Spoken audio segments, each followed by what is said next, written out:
इस वक्त की दोस्तों तमाम बड़ी खबरें, मुख्य समाचार आप लोगों के लिए लेकर के आए हैं। पहली बड़ी खबर में आप लोगों को बताएंगे, अखिलेश यादव को ईद मनाने से रोका गया। यूपी में मचा है हड़कंप, अखिलेश यादव जोरदार तरीके से हमलावर। दूसरी बड़ी खबर में बात होगी 80 से 90% जज भ्रष्ट, कांग्रेस पार्टी का बड़ा दावा, हिल गई है कोर्ट। तीसरी बड़ी खबर में विस्तार से बताएंगे दोस्तों, संजय सिंह का दावा, वक्फ बिल लेकर के आते ही गिर जाएगी मोदी सरकार, बीजेपी में हड़कंप। संजय सिंह की तरफ से क्या कुछ कहा गया है, इसको लेकर के भी खबर जानेंगे। बात होगी दोस्तों, नितिन गडकरी ने मोदी को दे दिया सबसे बड़ा झटका, जो अभी तक किसी ने नहीं कहा वो कहा, जानेंगे खबर। बात होगी दोस्तों पांचवी बड़ी खबर में, संजय राउत का दावा, आरएसएस करेगा पीएम मोदी के साथ में खेला होगा बदलाव। संजय राउत के बयान को भी जानेंगे। 14 पार्टियों की मुश्किलें बढ़ चुकी हैं, सदस्यता पर चुनाव आयोग करेगा अब यहाँ पर बड़ा फैसला, एक एक करके सभी बड़ी खबरें दोस्तों विस्तार से आगे इसी वीडियो में आप तक पहुंचाएंगे। पूरा वीडियो देखिएगा। खबरों की तरफ दोस्तों बढ़ते हैं, उससे पहले अगर आप लोग भी राहुल गांधी और अखिलेश यादव के समर्थन में खड़े हैं तो अभी इस वीडियो को लाइक कीजिएगा दोस्तों, और कमेंट बॉक्स में जय हिंद जय भारत जरूर ही कमेंट कीजिएगा। पहली और सबसे बड़ी खबर आप लोगों को दोस्तों यहां पर बताते चलें, अपडेट आ रही है उत्तर प्रदेश से खबर है, जहां पर सपा के अध्यक्ष अखिलेश यादव ने कहा कि जब मैं आज ईद समारोह में शामिल होने जा रहा था तो जानबूझ करके मुझे पुलिस ने रोका। 1 घंटे तक बातचीत करने के बाद मुझे आगे जाने दिया गया। जब मैंने जानना चाहा कि आखिरकार ऐसा क्यों किया जा रहा है तो किसी अधिकारी के पास कोई जवाब नहीं था। तानाशाही चल रही है यूपी के अंदर, मैं इसे क्या समझूं? क्या ऐसा दबाव इसलिए बनाया जा रहा है कि हम दूसरे लोगों के समारोह में शामिल ना हो? भाजपा यह देश संविधान से नहीं चला रही है, तानाशाही से चला रही है, यह अखिलेश यादव का कहना है दोस्तों।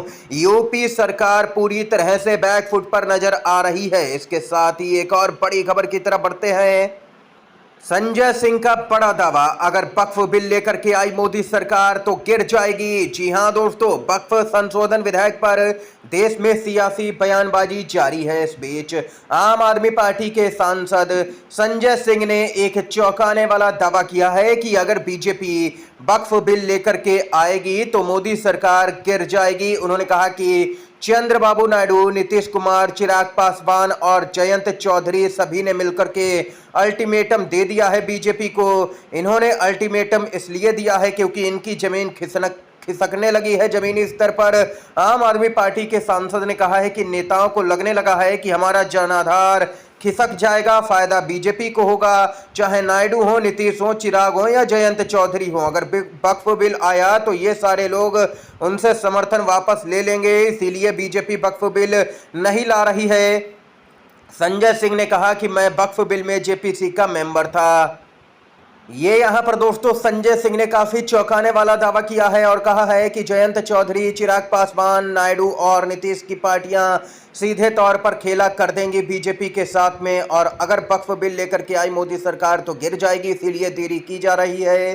दोस्तों आप लोगों की क्या कुछ राय है? आप लोग वक्फ बिल के समर्थन में खड़े हैं या फिर विरोध में? कमेंट बॉक्स में अपनी राय जरूर ही बताइएगा। जो अगली बड़ी खबर आ रही है, चौंकाने वाली अपडेट है, यहां पर नितिन गडकरी ने तो पीएम मोदी के साथ में खेला ही कर दिया है। अटल बिहारी वाजपेयी या नरेंद्र मोदी, बेहतर पीएम कौन? गडकरी ने दिया ऐसा जवाब कि अमित शाह से लेकर के पीएम मोदी भी हैरान।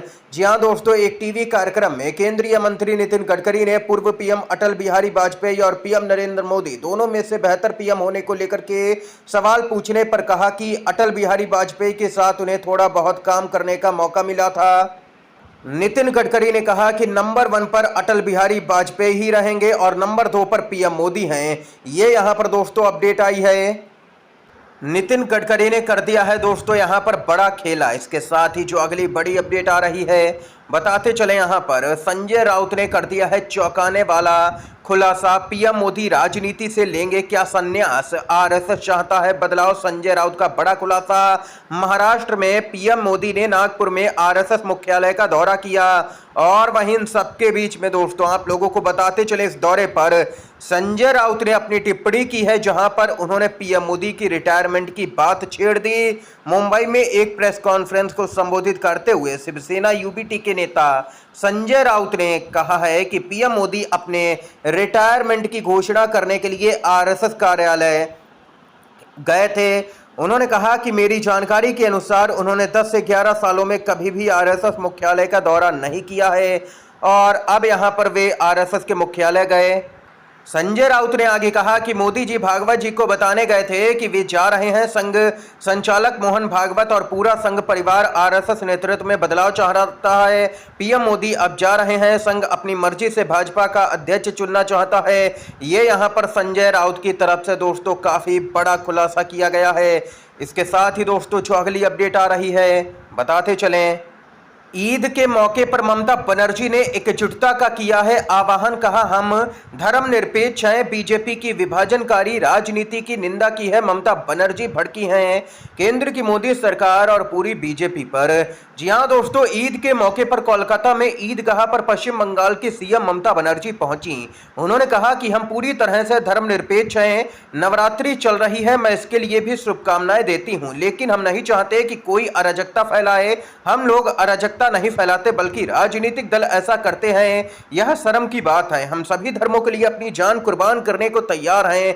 बहुसंख्यकों का कर्तव्य अल्पसंख्यकों की रक्षा करना है और अल्पसंख्यकों का कर्तव्य बहुसंख्यकों के साथ रहना है। लेकिन बीजेपी यहां पर सांप्रदायिक दंगे भड़काती है और यहां पर बीजेपी लोगों में फूट डालती है। ये ममता बनर्जी जोरदार तरीके से भड़की है भाजपा पर। ममता बनर्जी ने भाजपा पर निशाना साधते हुए कहा कि अगर भाजपा को अल्पसंख्यकों से समस्या है तो क्या वे देश का संविधान बदल देंगे। मुख्यमंत्री ममता बनर्जी ने भाजपा की विभाजनकारी राजनीति को ऐसी जुमला राजनीति कहा जिसका उद्देश्य लोगों को विभाजित करना है। ये यहां पर पश्चिम बंगाल की मुख्यमंत्री ममता बनर्जी भड़की हैं दोस्तों भाजपा पर। इसके साथ ही एक और बड़ी खबर की तरफ बढ़ते हैं।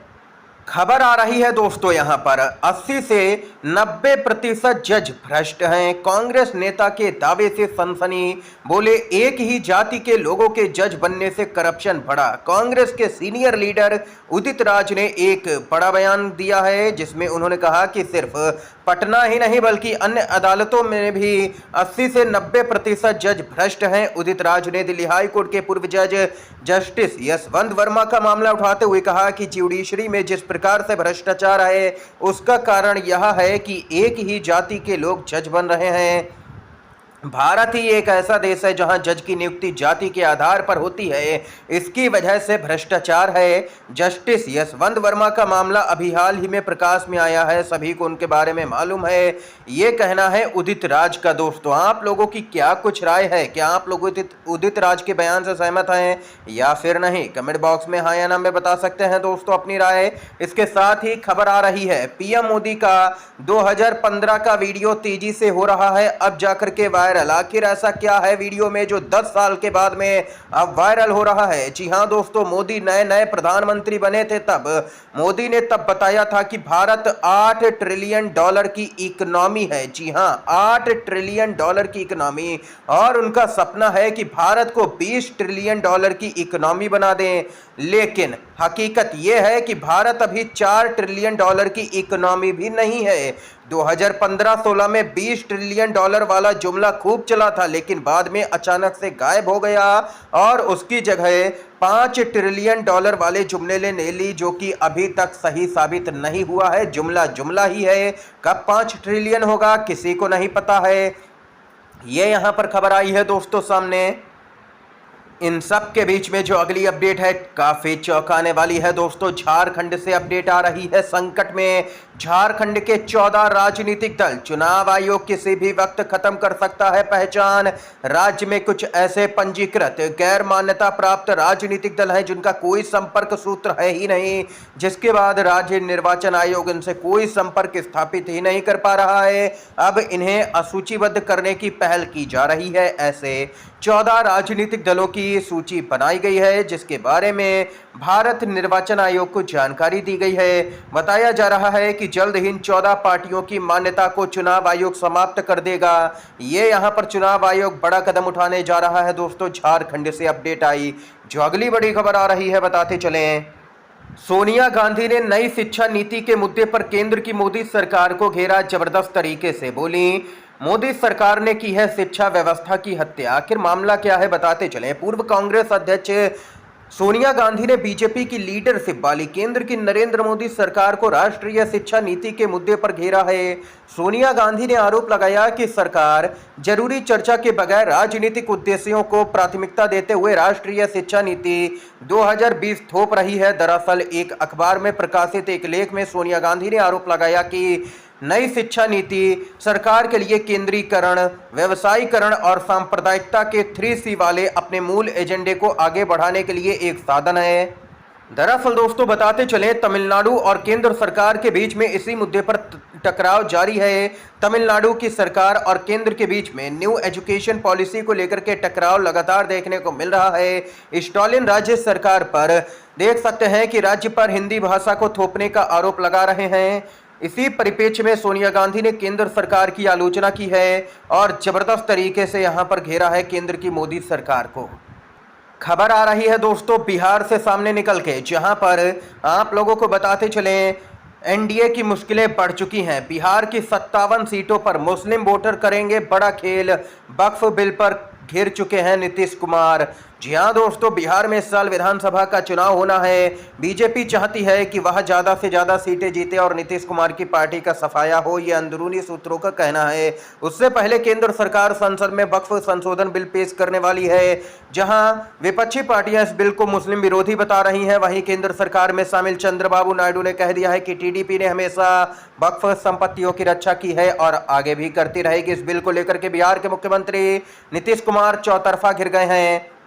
बताते चलें कि अब तक उनकी पार्टी की ओर से इस बिल पर कोई स्टैंड नहीं लिया गया है। नीतीश कुमार ने यहां पर देख सकते हैं कि अपनी मुश्किलें खुद ही खड़ी कर ली हैं, क्योंकि 57 सीटों पर निर्णायक है बिहार के अंदर मुस्लिम वोटर। बिहार में करीब यहां पर 17% आबादी मुस्लिम है। राज्य की कुल 243 विधानसभा सीटों में से 57 सीटों पर मुस्लिम वोटर निर्णायक भूमिका में है। इनमें से 47 सीटों पर 50% मुस्लिम वोटर हैं, जबकि 10 सीटों पर करीब 40% आबादी मुस्लिम है। ऐसे में अगर यहां पर वोट बैंक की परवाह किए बिना नीतीश कुमार वक्फ बिल का समर्थन करते हैं तो उनके साथ में बड़ा खेला हो सकता है, जो कि बीजेपी चाहती भी है। पूरा मुस्लिम समुदाय आरजेडी और महागठबंधन की ओर झुक जाएगा, जिससे यहां पर नीतीश की पार्टी का सफाया हो जाएगा। ये अपडेट आई है दोस्तों सामने। इसके साथ ही कांग्रेस पार्टी की तरफ से भी खबर आ रही है। कांग्रेस पार्टी में 3 महीने बाद बड़ा फेरबदल। जी हां दोस्तों, बड़ा फेरबदल होने जा रहा है। मध्य प्रदेश कांग्रेस में 3 महीने बाद बड़ा फेरबदल होने वाला है। 3 अप्रैल को कांग्रेस का शीर्ष नेतृत्व प्रदेश के कांग्रेस जिला अध्यक्षों की बैठक लेगा। इसको लेकर के जिलेवार वर्किंग प्रोग्रेस रिपोर्ट भी तैयार कर ली गई है। कांग्रेस ने कहा कि घर बैठा या निष्क्रिय पदाधिकारी नहीं होगा, हमें तेज तर्रार और सक्रिय कार्यकर्ता चाहिए। ये यहाँ पर दोस्तों देख सकते हैं कि समय की जो तमाम बड़ी खबरें थी, मुख्य समाचार सामने निकल के आए, जो हमने आप तक पहुँचाए दोस्तों इस वीडियो के माध्यम से। वीडियो अगर आप लोगों को पसंद आया हो तो लाइक कीजिएगा, इन खबरों को शेयर कीजिएगा दोस्तों अपने सभी दोस्तों में। वीडियो देखने के लिए आप सभी का बहुत बहुत धन्यवाद। जय हिंद, जय भारत।